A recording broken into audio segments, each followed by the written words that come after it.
Julio Gerlain, fue absuelto en otro proceso por el delito de concierto para delinquir. El juez que firma la vergonzosa sentencia es un antiguo jugador del Junior de Barranquilla, el equipo de los Char.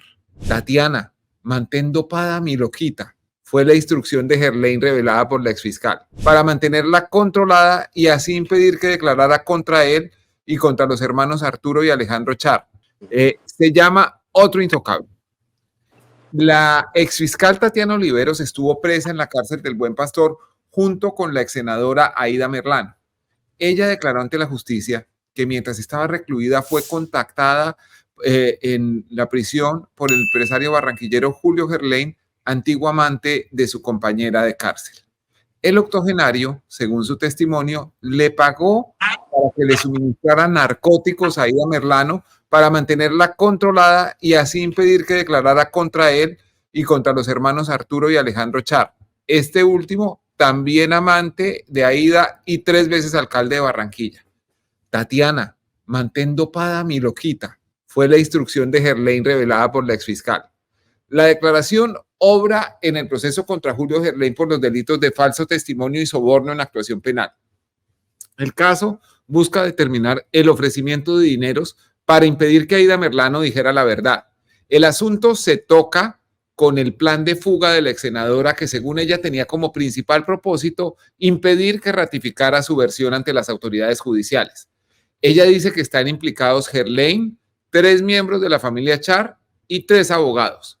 Uno de esos abogados se llama Teodoro Antonio de Jong Salcedo y fue apoderado de Julio Gerlain. Una fotografía publicada por Cambio, ahí ustedes la pueden ver, los muestra juntos. Una prueba que impide negar que exista la relación. De Jong estuvo visitando a Aída Merlano en la cárcel del Buen Pastor un día antes de su fuga. Los libros de registro de ingreso misteriosamente desaparecieron 48 horas después del escape. Lo que no calculó quien se los llevó es que había quedado una fotografía de ese documento en la que fue tomada por la inspección disciplinaria que se efectuó el mismo día de la fuga. Varias particularidades han llamado la atención de las autoridades que revisaron el listado de entrada, donde los apoderados deben escribir su nombre, número de cédula, tarjeta profesional e identificar a la interna que van a visitar.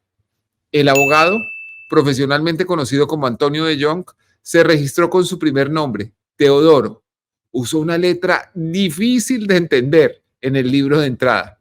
Omitió escribir el número de su tarjeta profesional y pegó de tal manera los números de su cédula que resultan prácticamente ilegibles. Lo único que escribió claro fue el nombre de Aída Merlano.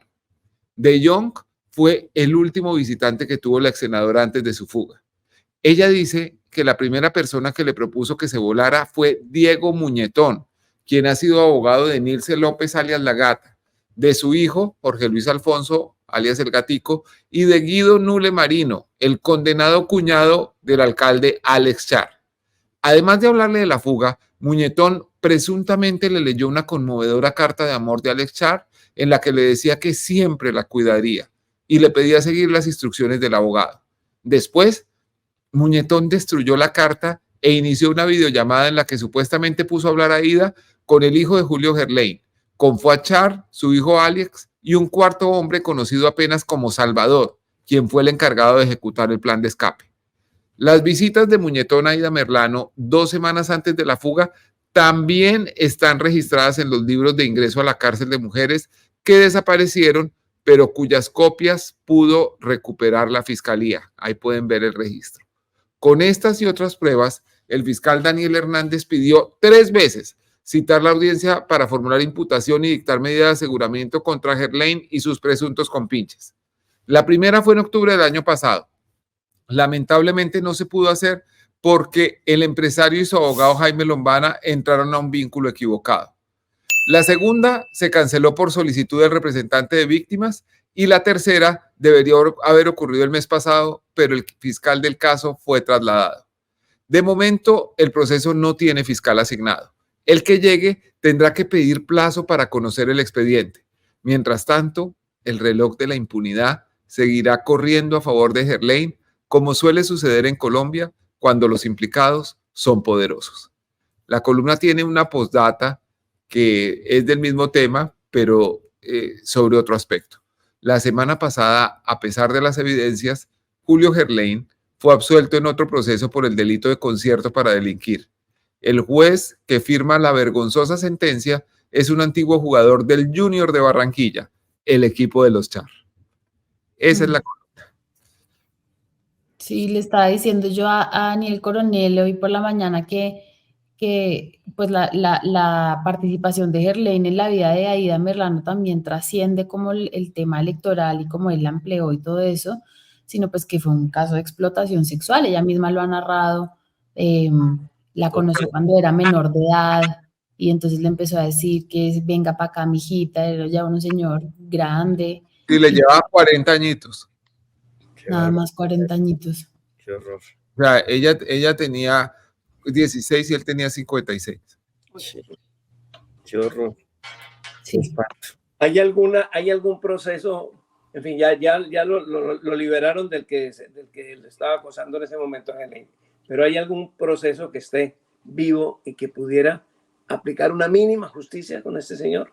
Del soborno de testigos y fraude procesal, si es que no lo dejan morir porque no tiene asignado obra fiscal. También el de concierto para delinquir, se irá a una segunda instancia que tiene que decidir esto. Obviamente que tengo poca confianza en el Tribunal de Barranquilla y en su independencia con relación a los dueños de Barranquilla, pero en algún momento tendrá que moverse ese proceso. Lo cierto es que es un caso insólito, aunque no del todo original en Colombia.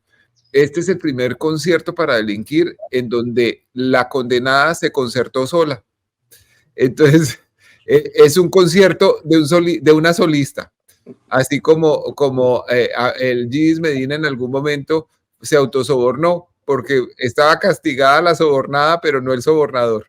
Increíble. Eso sí es un delirio decir cumbia. Sí, qué horror, sí. Es una cosa increíble. Bueno, Ilia, vamos con esto. Muchos dicen que todas estas encuestas que estamos viendo, pues están mostrando un poco la espuma de los últimos acontecimientos, de la convención, de la campaña relámpago de Trump, que era inédita también porque habitualmente las contrapartes hacían silencio durante la convención del otro partido, otra tradición que se rompe en esto. Estamos además en una elección más de corte europeo, porque las elecciones en Estados Unidos eran elecciones de un año o más, en donde se recorría ritualmente esto y desde luego había un poco de sorpresa al final, pero no era una elección relámpago de 100 días como la que empezó a vivir Estados Unidos. ¿Cuándo crees tú que podemos tener encuestas que ya estén decantadas y muestren una tendencia real de para dónde puede ir esto? Yo no creo ni siquiera que haya, yo creo que la encuesta va a ser el día de las elecciones. Esa va a ser la encuesta verdadera el día de las elecciones. Es una carrera muy cerrada.